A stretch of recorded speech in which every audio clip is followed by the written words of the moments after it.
This episode of Destructoid is brought to you by Gamefly. Coming up on Destructoid, Holy Mother of God, we finally have Grand Theft Auto 5 gameplay, and an interesting tidbit on the future of Saints Row. And if you've been holding out for a ZombiU sequel, I've got some bad news for you. All that and more right now on Destructoid.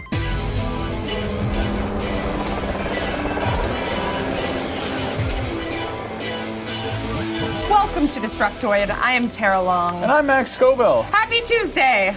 You haven't said that in a while, have you? I know, I haven't. I've been gone, you've been gone. Yeah, coming and going. We were gone for the 4th of July. Yeah. More likely the 5th, which we didn't want to go to work for, and we were far away doing things, and I got sunburned. Now our producer is out, so... Zach and Adam are in Russia right now, and we don't know what to do without them, so here we are. Anyway, luckily we do have some actual awesome, great news, something very solid to talk about. I'm sure a lot of you are well aware of this by now, but this morning, Rockstar Games finally gave us our first proper look at Grand Theft Auto 5 in action with a big, fat, juicy 4-minute video that runs down all the amazing things that we'll get to do in this game, accompanied with actual gameplay from the video game that you can purchase in 2 months. Honestly, I feel like I'm just wasting breath talking about this video, and I highly recommend everyone just go and watch it for themselves because there is quite a lot to take in. The video is kind of framed as a slick infomercial, almost like a travelogue, and it's actually kind of a nice change from like an awkward developer diary where they're like, well, you can see we can drive a car in the game. It covers the world itself, which, you know, we've seen a bit of, and again, it can be explored as any of the 3 characters who can be switched between at any point, and will actually, the 2 you're not playing as will go about their daily lives when left unattended, so there's kind of a voyeuristic aspect of hopping into a different character and seeing them doing whatever it is they're doing at that point. And then, of course, there are tons of leisure activities. There's golf, there's yoga, there's tennis, there's cycling, there's parasailing, there's diving, there's real estate, bounty hunting, regular hunting. You can play the goddamn stock market. And then, of course, there's actually crime, because it's Grand Theft Auto. Yeah, one thing I didn't fully realize is that the heists in this game can be approached in different ways, and we're given sort of 2 alternative examples of the tactics that can be taken for a jewelry store robbery. One involves gassing the customers and then shooting out the cameras and then kind of walking in there, you know, sneakily. And then there's another one where it's just loud and stupid and running in and shouting at all the people to take their things. I like that one. Oh yeah, that's a good one, the loud and stupid approach. And then finally we get a very brief glimpse of the game's multiplayer, which looks really insane. But again, I am just rushing through this. Go watch this video. It looks badass. I'm glad that Rockstar finally showed off what the game looks like in action. I'm just mad that we have to wait an entire 2 months to play it for ourselves, and god damn it, I have no idea how we're going to review this thing because it looks huge. I thought this trailer was so strange. Like, I was telling you, like, before the show, I feel like it's a trailer that's designed to explain to my mom what GTA is. Like, the whole, like, voice of the narrator and stuff, I don't know. It's just so cool, though. It felt really out of place, but it's a good trailer, if anything, like, if you don't know what the game's about, and it explains things very well. Welcome to video games. It's the 5th one in the series. Anyway. So moving on, zombie games are something that I have expressed distaste for in some recent years. If you watch this show, I'm sure you know that. Which is why ZombiU came as such a surprise to me. It was actually one of the few zombie games, and really one of the few Wii U games that's kept my attention. Unfortunately, all things must come to an end, unless you're Call of Duty, I guess. And it looks like ZombiU is dead in the water. Ooh. And that is not a pun, because there's no water in that game. It's just dead. Ubisoft CEO Yves Guillemot, I love when we get to talk about him. He revealed in a GamesIndustry.biz interview recently that ZombiU wasn't profitable. It wasn't even close to being profitable, and as a result, there are no plans or even desires to create a sequel. Wow, wow. Where are you guys with the sound effects now? Come on, get on it. Anyway, that article goes on to suggest that ZombiU's poor performance on the Wii U is actually the reason that Rayman Legends was delayed in order to become multi-platform, which is not really all too surprising, but also still kind of shitty. EA's Peter Moore also had some not-so-nice things to say about the Wii U. He talked about its lack of robust multiplayer and said that's the reason you won't find many EA games on that system. He said, quote, "The lack of online engagement that we see on the Wii U is troubling. It's so integral to what we do.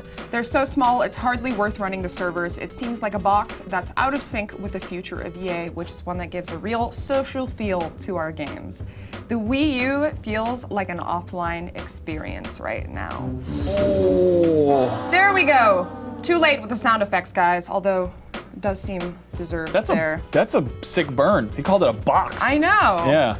Yeah. Anyway, speaking of boxes, since we're talking about boxes, specifically open world sandbox crime games today, we talked about GTA. That was a segue, sort of, almost, kind of. Anyway, I'm thinking outside the box. We might as well mention a little tidbit about Saints Row, which, as we all know, started out as something of a GTA clone, but has since devolved into something much, much stranger. Yes. I'm personally quite fond of how stupid and weird Saints Row has gotten. I know it doesn't sit right with a lot of fans of the series who want something slightly more grounded. They kind of like the whole crime thing, and maybe they don't like it that it's a superhero thing. And I'm sure that those fans will be happy to hear that Volition isn't necessarily opposed to going in a different direction once again. In a recent interview, design director Scott Phillips told Game Reactor, "We are definitely considering Saints Row 4 sort of the end of that saga of this character and the Saints as they are. So if there's any more future Saints Rows, they will probably continue in a different direction." Of course, this is by no means an official announcement of another Saints Row game. We're still waiting on 4 for it to come out, though given the series' popularity, it doesn't seem very unlikely that we will see another Saints Row sequel at some point. And I do love the crazy over-the-top, stuff about Saints Row 3 and 4, but I'd be open to a change. And I'm not sure where they'd go after 4 anyway, considering that you are a superpowered president of the United States fighting aliens in virtual reality. So, as far as painting yourself into a corner in terms of escalation, I would say they've kind of run out of places to go with that. I mean, though you could always get just completely surreal, make a space. Yeah, well, they did that in the third one. Anyway, That's true, I guess. I'd be down for a Saints Row where everyone's a teenager. I know a lot of people are dying for another bully game, and it seems like Rockstar's more focused on, gritty, serious adult stuff. So who knows? Volition? Yeah, Rockstar does. Saints Row Jr. Yeah, I'd be into that. I just hope they don't pare down the silliness too much. That's Yeah, what no. I feel like Capcom did with Dead Rising 3.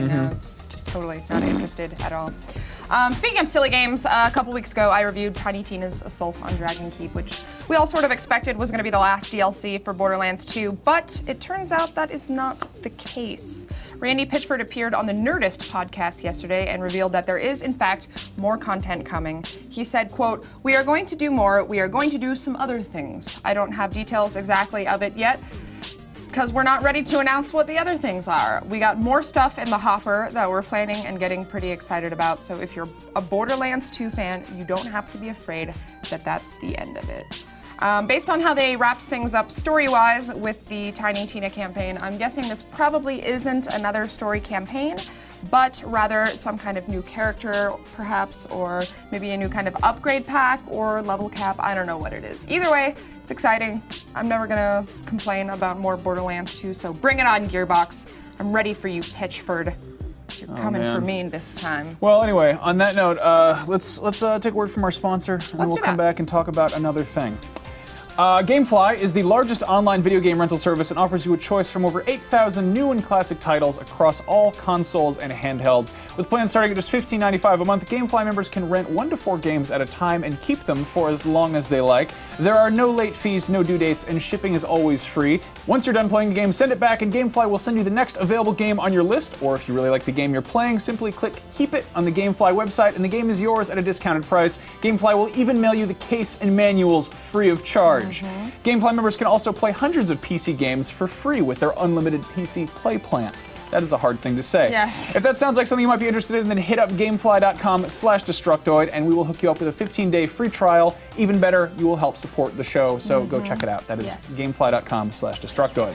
Speaking of the show, let's get back to the show, because last week there were some interesting rumors floating around about World of Warcraft possibly introducing in-game microtransactions, which is like a word that causes people to just go into a frenzy.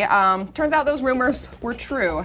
Blizzard's community manager, Bashiok, made some comments on the Battle.net forums yesterday in which he revealed that they are currently in the early exploration phase of figuring out how to incorporate an in-game store into World of Warcraft. Obviously, some items like pets and mounts and stuff can already be purchased on their website, but the idea here is that you would be able to buy those items in-game without having to actually exit the game. He also said that there'll be some new kinds of items based on some player feedback they've gotten, like an experience buff that I believe lets you bypass some of the earlier level grinding, which is something that I think prevents a lot of people from starting new characters and stuff, as well as an alternate way to acquire lesser charms of good fortune. There is no word yet on those WoW branded bed pans, but keeping my fingers crossed. I never want to have to leave my computer Keep on ever poop again. socking Yes. it, I guess. It's the dream. Anyway, it's still extremely early in the development phase, so don't expect these changes to be made anytime soon.